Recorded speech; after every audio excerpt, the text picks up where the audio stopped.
people. Well,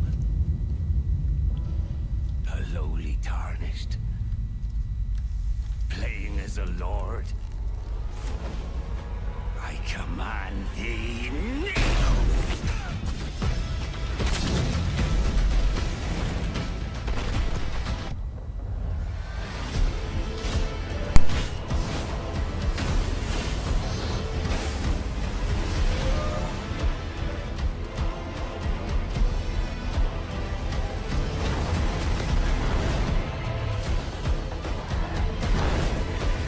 Brandish the Elden Ring.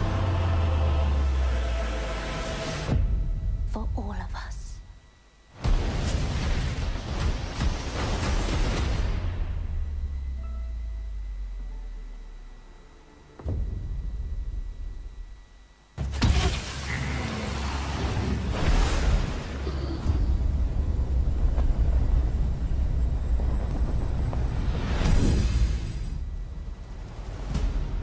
Pretty fancy place they got here. Harmony and coexistence between the Renans and the Danans. I'm Dohilim Ilkaris. Should you need my skills on the battlefield, all I care for is maintaining peace. I'm Captain Kisara of the Eldermenencia Guard. Ha! Flares of Malisa! From now on, when I fight to protect my dream. Well, this crew just gets bigger and bigger. The Renans. Seems the rumors you were running with them were true. Get toasty! Bird strike!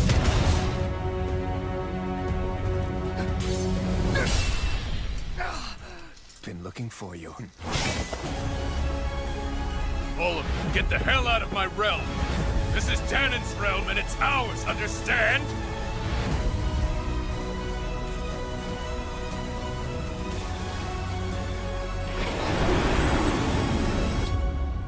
Is it over? It's only just begun.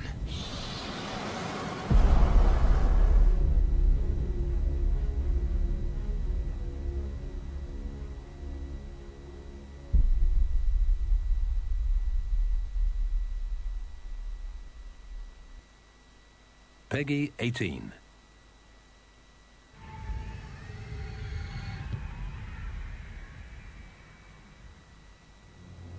Satellite sweeps of the war zone have uncovered what appears to be an underground storage facility.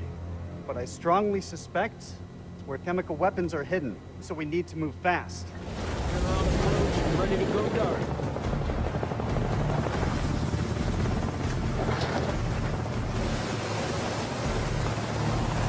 Man out, hold fire. We're gonna psy-op this shit. This ring's a bust. These people are not the enemy, they're just shepherds. Down! Get down! We're up on the ridge! Return fire! I'm hit! This getting worse? Oh, shit!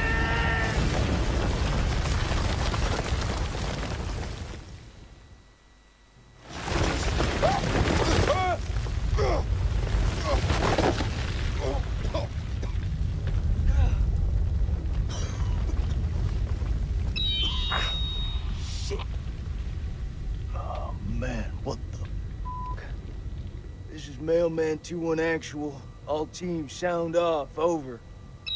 Ah, shit.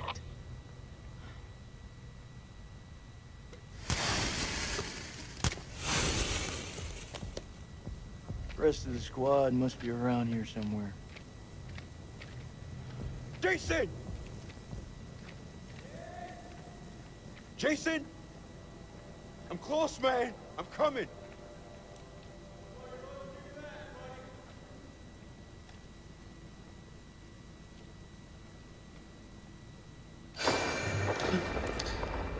You gotta be kidding me.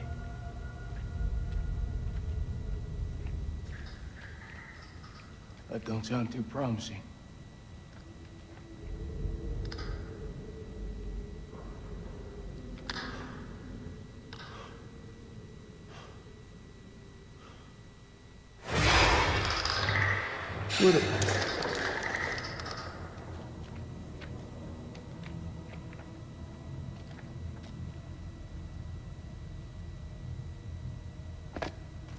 is this place?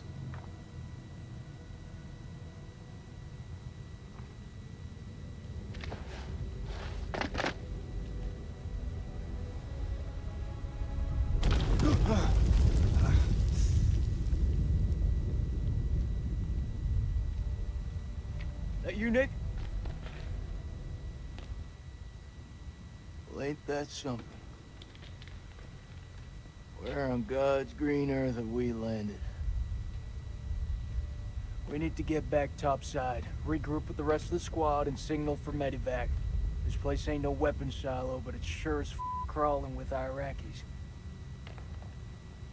Nick? Sergeant K, pull yourself together. Eyes wide. I saw something. What do you mean, saw something? I mean, it wasn't human. In a tunnel. Should have never gotten up that helo. Don't do this, Nick. Not now. I need you to keep it together just a while longer. Something's not right. I know you can feel it. The only thing I'm feeling is that I got my work cut out with you.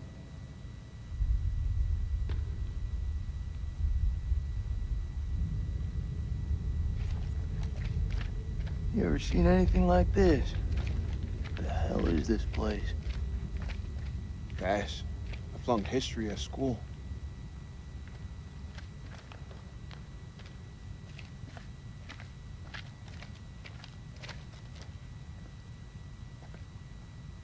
Tell me you don't feel it. What, Nick? Feel what exactly? I don't know, some.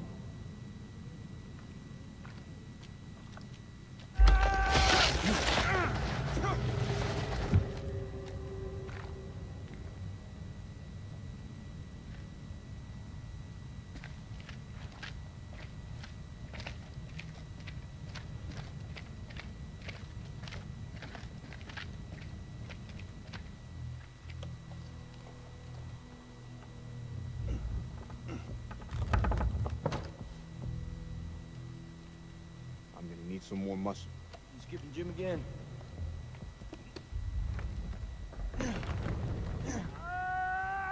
That's Merle.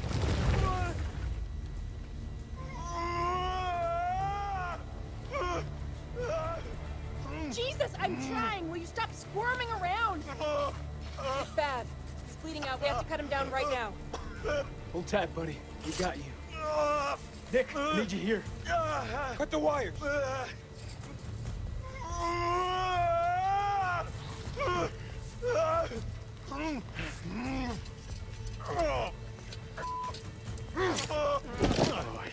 He's so You don't think I can hear you? You're gonna pull through, brother. Suck it up. There's morphine in my pack. Grab it. We're gonna pump you up, okay? Hurry the hell up! We got this. You keep lookout. Lookout for what? Jesus, who the hell loaded these packs?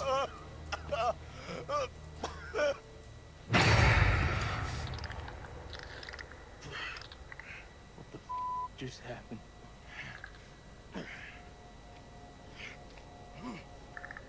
Clarice?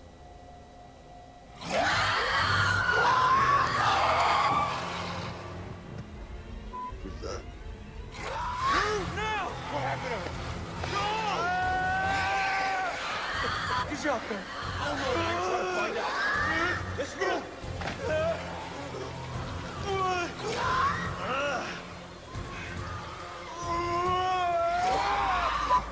He's bleeding out. We gotta take care of this.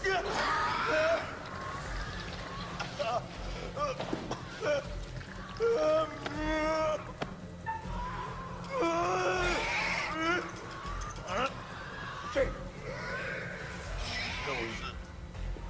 You want the good version or the bad version? Just give it to me straight. Not gonna lie, man. It's pretty bad. Shut up, man. Hold it again.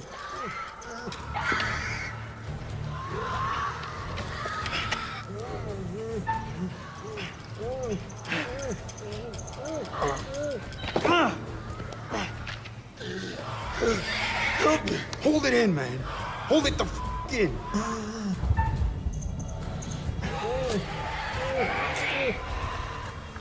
need you to do this.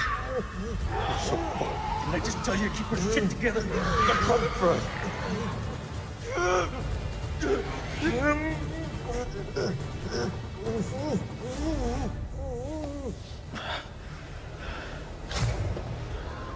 Morphine's kicked in.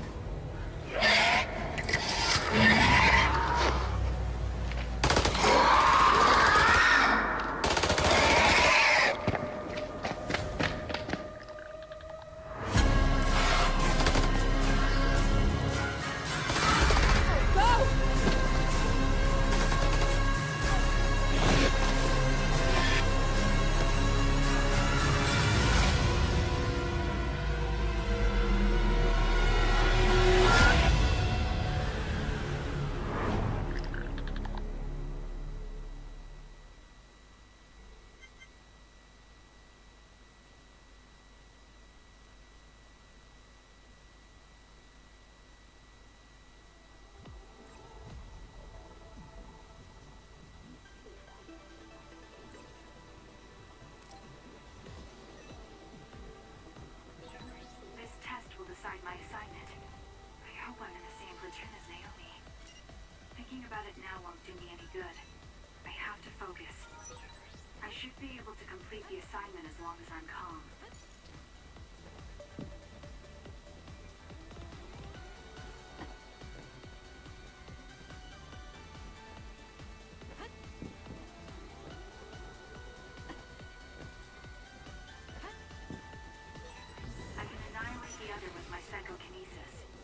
Naomi even complimented me on how well I was suited for combat.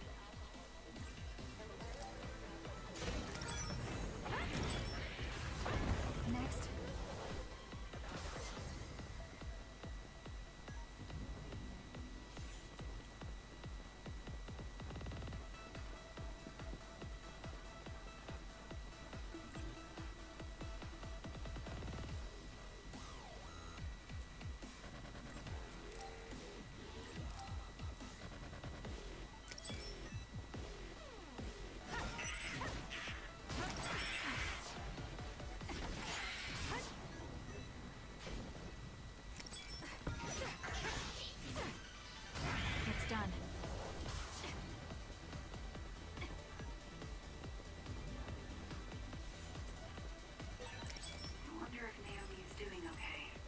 I'm sure she is. She's one of the best.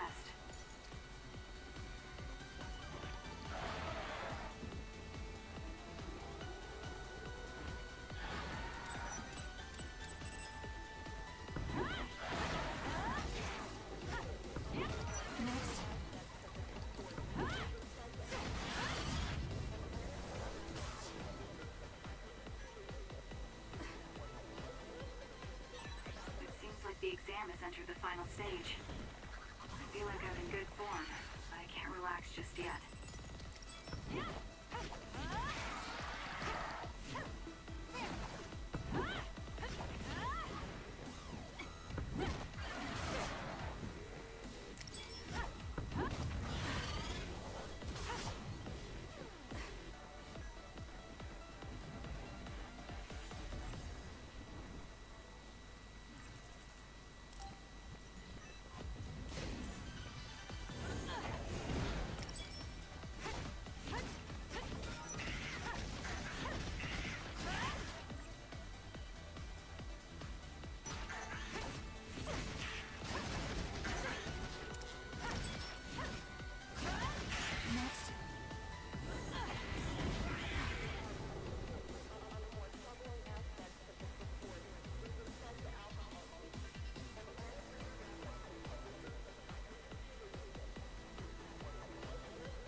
kind of scary. Yeah, That true. is a much different. So I'm looking forward to, you know, a different kind of tone of presentation. Would you like me to hold your hand during this presentation? Sure, Puppy. I'm okay with that. You know, that's great. Yeah, if you're not familiar, everybody, of course, this is going to be Bandai Namco.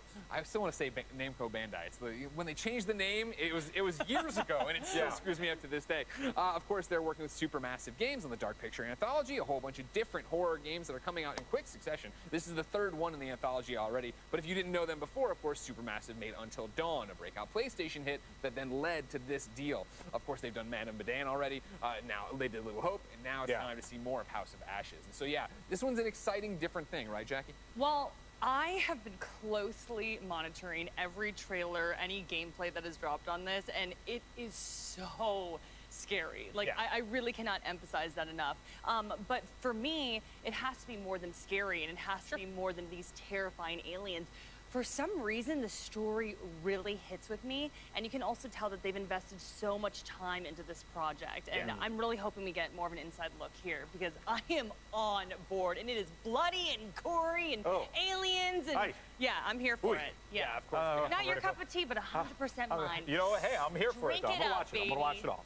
Opposing forces get dropped into a Sumerian temple, right? And all sorts of supernatural elements start popping out. We'll see what's going on here. So, Golden Boy, we need you to get psyched up. We need you to get ready for the scare. I'm excited to watch it. I'm going to be very scared. I'm looking forward to it. I'm going to go over to the media area, and I'm going to, you know, I'm going to be horrified because it's going to be great. It's time, though, for our next presenter. And here, with their 2021 E3 presentation, is Bandai Namco presents House of Ashes.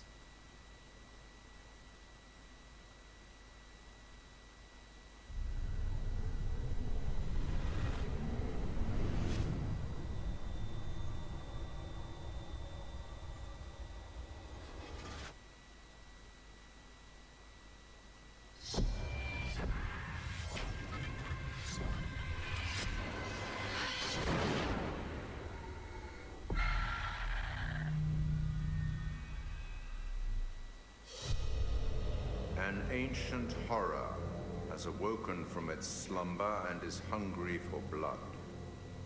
Shall we see how many have fallen into shadow? Satellite sweeps of the war zone have uncovered what appears to be an underground storage facility. But I strongly suspect it's where chemical weapons are hidden, so we need to move fast. Ready to go dark. To descend into the unknown alone is extremely brave. Man out, hold fire. Or extremely foolish. We're gonna psy out this shit. Brothers in arms, or will it be a case of each man for himself? Get down! They're up on the ridge! Return fire! You teeter on the edge of an abyss. Your survival depends on the choices you make. They will be as a compass, guiding you through the unknown. Where on God's green earth have we landed? What nightmare have these luckless souls fallen into? You keep lookout. Lookout? Lookout for what? One by one, their lights will be snuffed out.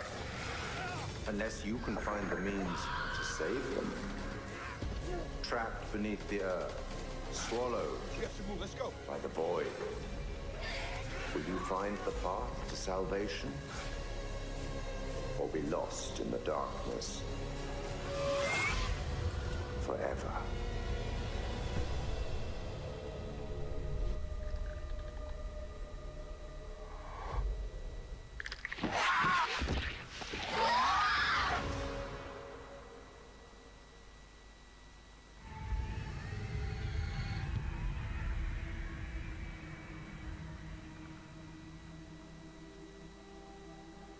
We're here at Supermassive to talk about the next game in the Dark Pictures anthology, House of Ashes. I'm joined by exec producer Dan. How you doing? Hello. Thank you for joining us. Right, Really cool. so let's start at the very start. We're going to be talking about House of Ashes for most of the interview, but for those that don't know, tell us about the Dark Pictures anthology. The Dark Pictures is a series of narrative, story-driven, branching horror stories. Each one is standalone. They each tell a different story, completely separated from the others, but within the same universe, so there is connection between them all. House of Ashes is set at the end of the Iraq War in 2003. with links 4,000 years ago that set the story up. So tell us more about the theme and themes, I suppose, within House of Ashes. It starts off with a military unit. They've got some new technology that can look for weapons of mass destruction underground. They think they've identified something in the Zagros Mountains in Iraq. And then as part of that, they come into conflict with an Iraqi unit. There's a pitched firefight, and then the two groups are plunged underground. There's an earthquake of some sort, and it's revealed that there's a hidden temple underground, these big massive structures, but these different groups, they're all separated, radio contact is lost, and they're submerged in this black darkness. Where on God's green earth have we landed? And then they're going to start hearing things and seeing things, and people are going to start disappearing. What the just happened? So this time, it's a very real threat. All of the Dark Pictures games, they all pull something from real life or from history, from fact. What's the case with the myth or historical part of House of Ashes? So we love looking at and reading myths and legends and stories and doing our research, and we know our fans love it as well because there's something that they can link into afterwards, and I love doing that when I'm playing games or watching movies myself. So this one's set 4,000 years ago, the Akkadian Empire, and this terrible evil that happened. We had this self-proclaimed god king, Naram Sin, and he essentially cursed his people. He sacked this temple and brought famine and devastation to his own people. And so a lot of the history is lost, but we've done a lot of research about it, and then we had a lot of happy accidents that linked into the story we wanted to tell. And the fun thing for us is we get to do our own take on it. We get to twist it, and obviously we've made our own truth from it. At the end of the sneak peek, the trailer, we saw monsters. Tell us a bit more about what's going on there. The military unit that you're playing as, they don't really know what they're coming up against. They're not human, they're bigger, they're larger, they're faster. The team aren't going to know if there's one or two of them, or hundreds or thousands of them. And that's kind of the threat with this, they've got guns, maybe they could try and take one of them down. But maybe there's another one around the corner, or maybe there's a group of them, and maybe they're going to get ambushed. Maybe they're like a cluster. Exactly, and they all pop a out nest, at once. as it were. Yeah. And it's been really fun to work on and see these things move around and how horrific they can be. They're different to us. They perceive the world in a different way. Getting little snippets of it in the darkness, and did I see that? Was it something that moved? Or is it actually just one of the other soldiers that's stuck in the catacomb? Who's there? We like to try and misdirect people on things, that did you see something, did you not? And that's a great thing within horror, that you think you're going to be scared right now, and we're not going to scare you now. We'll scare you in a minute when you're not expecting it. It's always coming. Yeah, always. So should we expect a huge amount of peril in the game? Definitely. We love to do it. It's fun for us to work on. As horrific as it is, and we know that our fans love it as well. So yeah, there's at least 60 unique deaths, and there's a whole ton of variation on that as well. So Merwin and some of the others, you're going to see different things happening to them depending on how you play it out, getting ripped and shredded and torn, and because there's a firefight, there's going to be bullets flying as well and all kinds of stuff. And it's not just the deaths, it's the gore that goes along with it, and lots of blood. Wicked. It sounds absolutely terrifying. I'm in. Not gonna lie, man. It's pretty bad. What differences have you made or changes have you made to the gameplay and mechanics for House of Ashes? We're always evolving the Dark Pictures. We listen to a lot of the feedback from our fans, and also our team, what they want to do, how they want to push things forward. So we tried some stuff in Little Hope with more camera control, 360 cameras at certain parts, and we've really leaned on that again, and it really works well.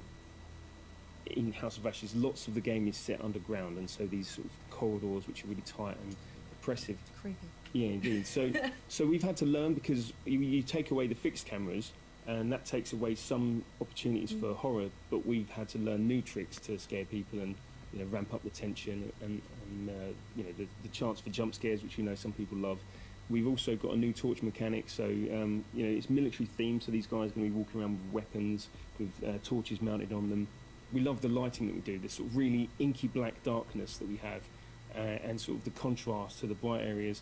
And so you're going to need to lean on that torch to allow you to see where you're going, what the threat is, and that kind of stuff.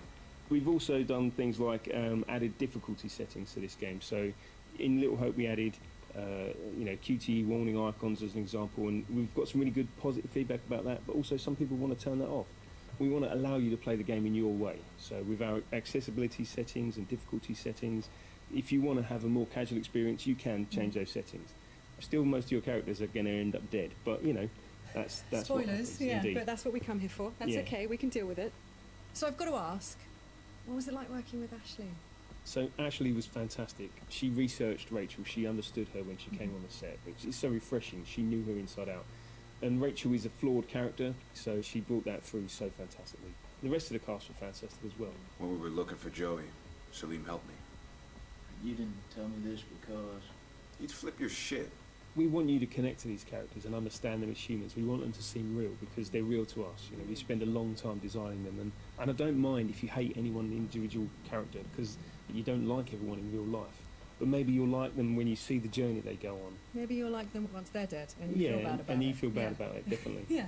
But also we want you to save them. We want you to try and save them. You know, we know that some people want to get everyone killed straight away, and that's fine. That's their playthrough. Cool. That's what they want to do. But you know, can you get everyone out alive and save as many as you can? There's a lot of replayability there. Indeed, Goes on forever. I like that. So, last question.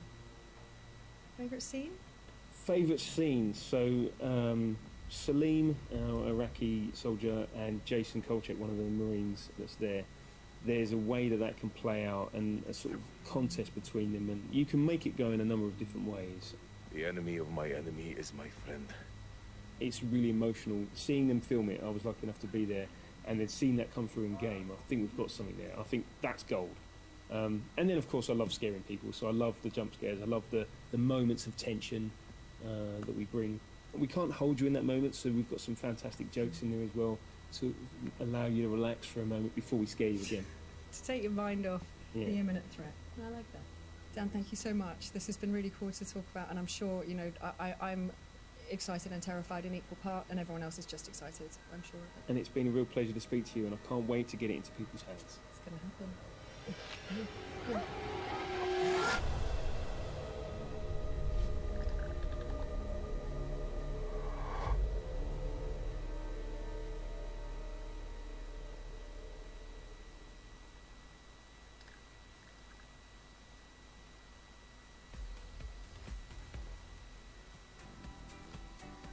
Before we dive in the House of Ashes, see how scared you got, of course, we want to thank Razer for being one of the E3 2021 sponsors. Of course, giving us these tired old blades nobody cares about. But this Blade 14 RTX 3080 built right in. Of course, the Razer. I'm taking that. Thank you so much. No, I'm taking that. Okay, we'll fight. Okay, well, we've done it before. You know what? I'll take the hand-me-down. I'll be little brother. I'll take the outdated. Nobody wants these anymore, right? Doesn't worry. Golden Boy, you just saw the Dark Pictures anthology. Yeah. Your first glimpse of it. We have some reactions from you. Oh, you do? They were recording you. They said you were a little scared, not terrified. Not terrified, thankfully, because you know it was just a normal trailer, which is fine. There's my face. You're unsettled for sure. Yeah. Oh yeah. No, you don't like that. You don't like that. No, not a fan of that one either. Nope. Nope. Yeah, I think that was one of the jumps. Dark Picture Anthology at House of Ashes, so Supermassive Games in Liverpool, UK, making that one, being published by Bandai Namco. I personally have fallen off the Dark Pictures Anthology, very guilty, but I did love Until Dawn. I had a great time with that one. Persia, what about you? What's your experience with Dark Pictures? I played Man of Medan, which was interesting because I hadn't really played Until Dawn, so I didn't know what to expect even hopping into that one, but there was some sort of satisfaction kind of going through it all and seeing everyone die. So now I'm thinking about how they were talking about all of the bloody deaths coming in House of Ashes. I'm like, let's see if we can run this back. I was gonna say, because the dev was saying that, like, obviously there are people who you're gonna want to kill, or at least there are always players who are gonna try and kill everyone. I am a player who will try and save as many as I can, so I can't really identify. Tam, what's your experience with these ones? Yeah, I played a bunch of Man of Medan, and I went to like I kind of like spoke to the developers behind it, and I think the thing about it for me currently is the ambition that the developers have for it, especially coming off Until Dawn and the critical acclaim that they got for that, and what they've executed on has been slightly at odds with each other. I feel like they've got the spark of something, and it's just not quite hitting in terms of one thing or another. Sometimes it's like the writing's not all there, sometimes it's like the atmosphere's not quite there, or like the decision-making moments aren't perhaps amazing. This one definitely feels like it's starting to look like it could be the most interesting, especially thematically, narratively. So I'm really excited to jump back into it and see how they deal with it. Like the idea of a kind of like military setting where this weird supernatural thing is happening and how that impacts the people around it, the mental states of them, and then them knowing that in terms of gameplay they needed to shake it up a bit. I think that is really good, a really good sign going into this new entry in that series. So I am definitely more inclined to keep an eye on it and check it out when it comes out for sure. Yeah, I think to your point there, if you think about Until Dawn, I remember when that one was announced, what came out 2015, I remember it being announced like way ahead, and it was very different. I think I remember it was like a PlayStation Move game, like you use the PS Move as sort of your torch or flashlight, and then ultimately like the way that game evolved. And so maybe Supermassive have learned something and they're just kind of making these shorter experiences that are still, you know, full to the brim of player choice, but are maybe less ambitious in all the millions of different permutations you could potentially get in Until Dawn. I'm probably over-exaggerating when I say millions, but definitely a lot. So it's good to see, and it also means that they can be a little bit quicker when it comes to reacting to things like player feedback. As you can see, they're changing their accessibility options, which is always a fantastic thing to hear and see developers do, but also changing the way that they're adding like difficulty settings, and they're changing the camera stuff, because I loved Until Dawn in the way that it had like this filmic quality. It was, every shot seemed very deliberate, and it's obviously, you know, a throwback to something like Resident Evil, where you sort of have the tank controls and the very deliberately posed cameras. But that does mean that like some players are not going to enjoy that, and so I'm intrigued to see them experiment with a freer camera for this one. The story hasn't particularly grabbed me just yet, because I have never heard of the Akkadian Empire. British schooling, unfortunately, did not go that far, but it sounds intriguing, like a court that kind of ends up all bloody and full of betrayal. I love that stuff. Persia, what do you make of the setting and the fact that Ashley, like I didn't realize Ashley Tisdale was in it. Obviously they always have like a big name, like Sean Ashmore, Rami Malek, Hayden Panettiere, like they always have these big names, and now Ashley Tisdale. I know, I didn't know either until we were watching the presentation, and obviously, you know, my guilty pleasure was High School Musical back in the day, so I'm very it is not a guilty pleasure. You know, it is a about, pleasure. you know, pop, to the top, you know, and I felt like maybe we'll see that out of House of Ashes rising to the top, because like you were mentioning before, there are a lot of elements where they might have fallen short before, and I feel like they're kind of addressing all of that now. We saw from the mocap sessions, and even hearing like the voice acting and how people like Ashley Tisdale approach becoming a character, it looks very involved, so I'm interested to see more. And they were mentioning, oh, you know, we gotta find new ways to scare people, but they definitely had no issue scaring me in the ones that I've played, so I'm like, do you know, do you? But for everyone else who's, you know, much tougher than I am when it comes to horror games, they are specifically looking towards you guys to seemingly make scarier things happen, and I'm just gonna have to brace myself for it. House of Ashes is coming out later this year, so this is the final day of the official E3 broadcast. We still have 2 more days of GameSpot's Play for All, so it's going to be packed full of developer interviews, exclusive trailers, gameplay, as well as sessions with some well-known faces from around the industry to chat about the big reveals from this week. But today, like, because the stream ain't going nowhere, today we also have the Gamespot Showcase, which is something that Tam helped put together in collaboration with The Mix. Tam, do you want to tell us a little bit about it? Yeah, so the Gamespot Showcase is something that is quite near and dear to our hearts, and my heart specifically as well, to get it out of the way, because I know what it's like to go into a showcase not knowing what's there. This isn't about AAA experiences. This isn't, you're not going to get an Elden Ring here, you won't see Halo pop up, you won't have any AAA games like that. However, the games that are going to be there are really cool, they're really interesting. I hand-selected a bunch of them myself, and my approach to it was like, I'm going to pick a bunch of games that I know my friends are going to like. And there's games in there that I thought about when I saw them. It was like, oh, this person that I work with is going to love this, or this person I know is going to love this. and they're all games that are tied together thematically or in terms of purpose, in that they are exploring interesting subject matter that is often not explored in AAA games, or they're created by teams of diverse perspectives, or they're created by, you know, teams that want to have a message, or they're games that are designed to be uplifting and cozy and that kind of stuff.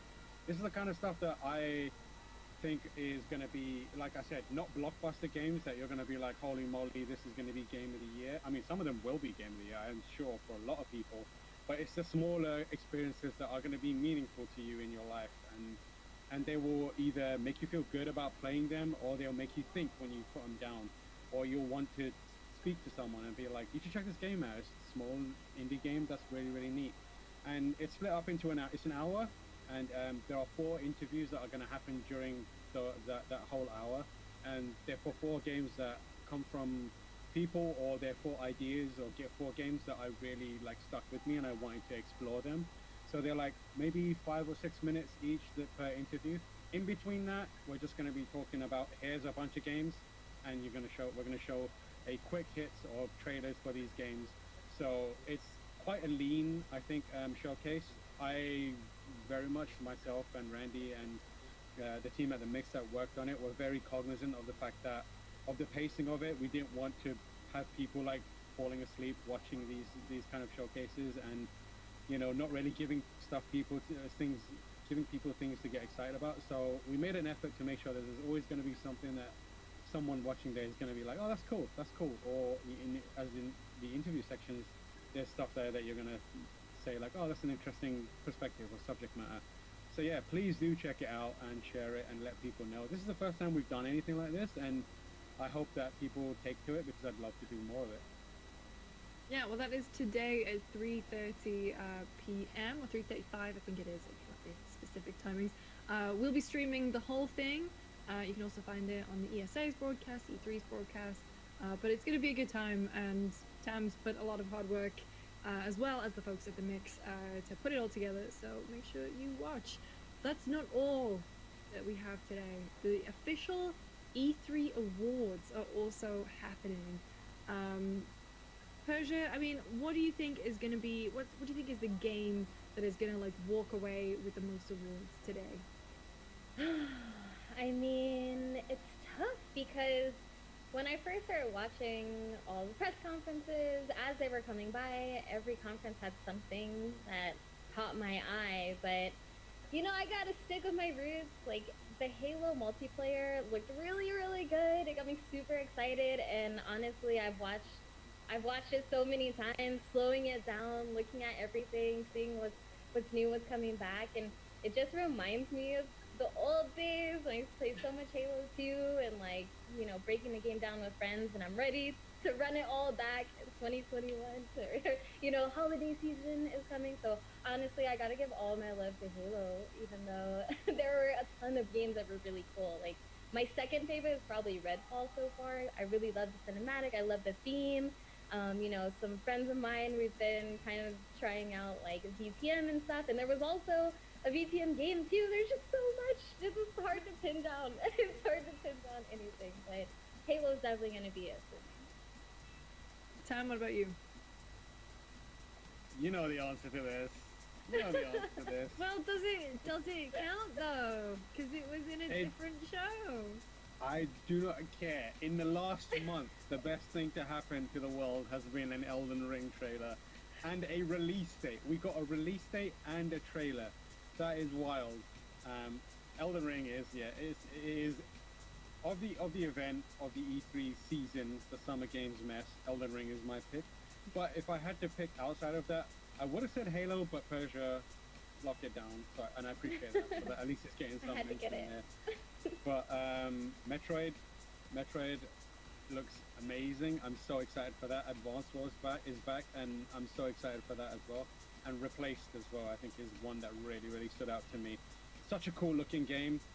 But if I had to pick one of those, Metroid Dread, easy. Yeah, I mean, it's been, I don't know, like, I've been sort of trying to make a list as we've gone through E3 about games that I've really got my eye on. Definitely Elden Ring, absolutely Redfall, Halo as well. Breath of the Wild 2. Mario plus Rabbids. Also, I'm weirdly excited about Rocksmith Plus, even though, like, it's a piece of training software, I suppose. But I think for me, Persia, you kind of nailed it when you were talking about Redfall. Like, anything that Arcane makes, I'm gonna just absolutely eat up. And I love that this, obviously it is a CGI trailer, not indicative of gameplay at all, but the world that they look like they're working in and building. It's always my favorite part of Arcane games, is the strength of the world building meets the strength of the artistic direction, and how those fuse together and meld with gameplay. And I love the way that they craft those things, and because it makes you feel like you're in this believable place. So I'm very, very excited to see more of Redfall. But if you want something that we saw gameplay of, I don't know, like, I also thought Guardians looked really cool. Like, I also interviewed the team behind it. They seemed so passionate about it, and we had a real fun time. That'll be shown as part of our Play for All showcase, either tomorrow or Thursday. But Guardians looks genuinely fun. I love that it's kind of, they're doing the Marvel Spider-Man thing of taking pre-existing characters that everyone loves and like putting their own spin on it. So it's not something that we'll have seen in the MCU or necessarily read. Obviously there will be characters that we'll recognize. So I'm just excited to see more of that one, especially that soundtrack too, because like the licensed soundtrack really got me. As soon as I heard Joan Jett, I was like, yeah, that's me. I'm in. I love it too. I'm not gonna lie. I'm a sucker for Groot, alright? I will just throw it out there. I'm such a sucker for Groot, and watching it was really exciting, and I want to see more. I want to see, you know, what else we can do. Like, am I gonna see maybe baby Groot at some point? Like, equally heartbreaking but exciting at the idea of it happening. And yeah, I agree. It looked really good. Gamora, she kind of has her outfit that's more closer to her older design and not really her MCU design, which is my personal favorite because she was my main in Marvel Infinite, who also has. She looks like the Infinite version. Designs. Yes. Yeah, she looks like the Infinite version. The moment she popped up, I was like, that's Infinite. I've seen it. Yep. I love it, so I'm looking forward to it too. Yeah. Any other games that caught your eye, Tam? No, I think that's pretty much the there's also the Kurosawa game, which I'm forgetting the name of because my memory is shot at this point, but I kind of that looked really, really cool. But other than that, yeah, I think I need to go back and really check out. Like 12 Minutes got a release date, and I'm hyped as hell about that. But I want to go back and watch a bunch of those. Starfield, we could say Starfield as well, I guess. Like nothing in terms of gameplay, but the vibe of it was really cool, and I'm excited for that. But yeah, I think all those games that are coming to Game Pass are my games of the show. Game Pass is the game. Game Pass is my game of the show. It's also really strange to hear about like E3 awards with no one going hands-on with anything. Like, because that was always sort of the best bit of E3 is like walking around the booths and having hands-on with the games there, and then seeing all the awards kind of stack up. So it's a weird one, but I'm excited. I think Halo is going to walk away with a lot. I think they've really turned it around. The sentiment definitely seems to be just way higher from that first reveal that they had last summer. So I'm stoked for that. We should talk about what else we're doing as a part of Play for All. So we have 2 days of live streams starting tomorrow 9 a.m. I believe, running until about 2 or 3. So we're kind of all going to be anchoring like Tam, Persia and I, Kurt, Dave, going to be popping on as well, and then we're going to be chatting about the interviews and the hands-on and all of the gameplay and trailers that we're going to be showing. I don't know how public our schedule is yet. Tam, maybe you can say I don't think it's super public, but what we can say is around E3 we're usually given access to a bunch of, you know, executives and people who you would have seen on stage at E3, or developers that are key minds behind some of these games. And as always, we did interviews with them, we spoke to them, and we've kind of been storing that up for the next couple of days. Now that the hubbub of the press conferences and the reveals is out of the way, now you'll be able to really dig into some of the games that have been shown and also hear from the people that are behind it. So we will have interviews with the likes of Pete Hines, and we'll have interviews with Nintendo folks and folks that are working on games. So it is well worth tuning in over the next couple of days. Yeah, like Lucy said, we're all going to be there as well, and it's kind of the storm has passed now, so we're kind of calming down. So we're just going to have fun with it. We're going to keep it easy breezy, maybe get a bit weird. So we'll make sure to make it entertaining for you, as well as it being informative and insightful from the people that we bring on. And obviously loads of trailers as well. So a lot of exclusive trailers as well. So you'll get a good helping of everything you want from an E3 for the next 2 days. And I mean, I know you said that we're slowing down, but we're not really. So if you remember what we did for Playful last year, it was a 6-week-long event where we had sort of the E3 side of it. We had like every major press conference in that time, so obviously everyone was more spread out than just being an E3 week, and so it was 6 weeks long. And if we weren't doing something about new releases or press conferences, we were running charity streams. We raised a lot of money last year for Black Lives Matter and direct relief COVID support. So this year, that's coming back in earnest. We are partnering with Able Gamers to raise money for them. Fantastic charity that helps people with disabilities just play games, and like their mission is so strong. And we were talking to Steve Swan, who is going to be joining us on a live stream next week, and the fact that gaming helps bring people together, it's like just this joyous activity that like we know you're all gamers, because otherwise why would you be here to partake in, and like especially over quarantine, it's helped to bring so many people together. So Able Gamers works not only in accessibility consulting, but also in changing pieces of hardware so that people with disabilities can play. I mean, I know this is like their tagline is so that everyone can play, and that is such a strong mission.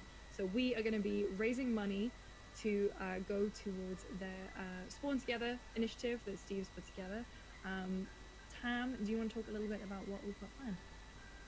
Yeah, so the Spawn Together initiative is kind of this community effort to get to, I believe it's $1 million raised. And like Lucy said, they work on making peripherals and making stuff easier, but they also have an educational track for the things that they do, where they have help people kind of educate themselves on how to design games to be more accessible. So it's a super important cause, and to support that cause, we've brought in friends from around the industry, and you know, there are people that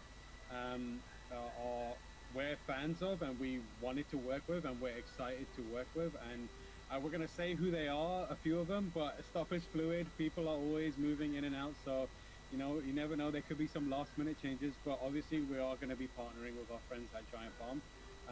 We're going to have a stream with that crew there. We're going to have Jake Baldino is going to be here from Game Ranks. We're going to be playing some Metal Gear, and we're going to be doing some really goofy stuff with Metal Gear. If you're a fan of anime, you will obviously know the YouTuber Super Eyepatch Wolf.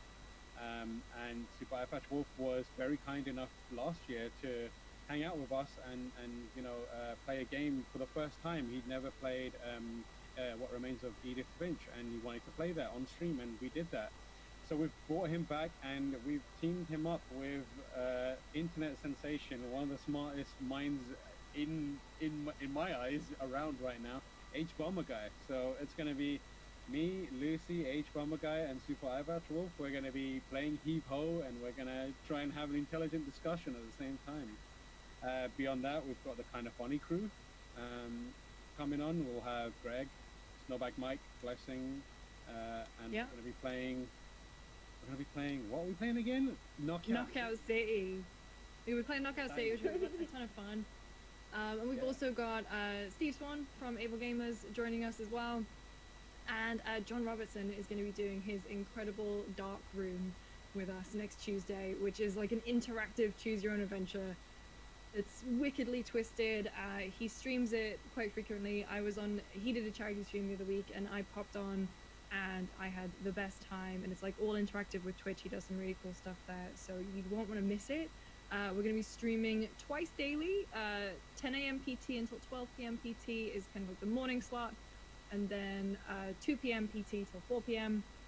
the afternoon slot, except the Friday is just one big long stream with us and our friends at Giant Bomb.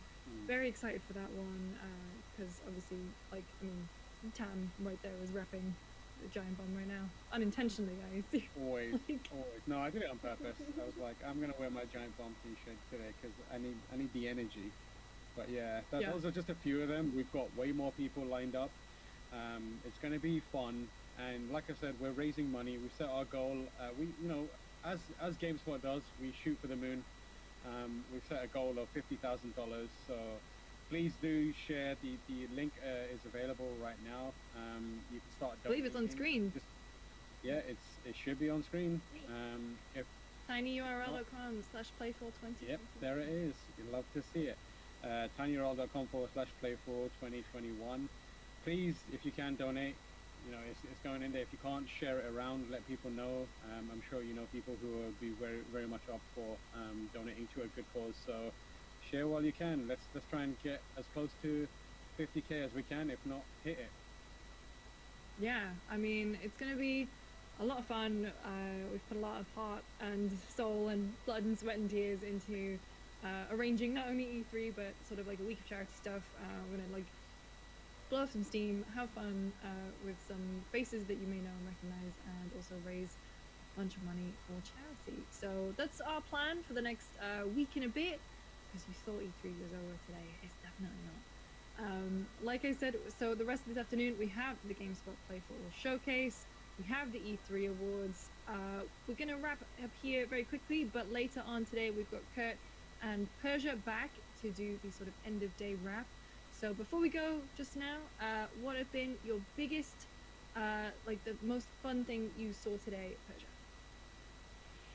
WarioWare! Oh my gosh, I played so much WarioWare back in the day. They had the most random mini games. This was definitely around where I was like, mini games are life, and WarioWare fit right in that pocket.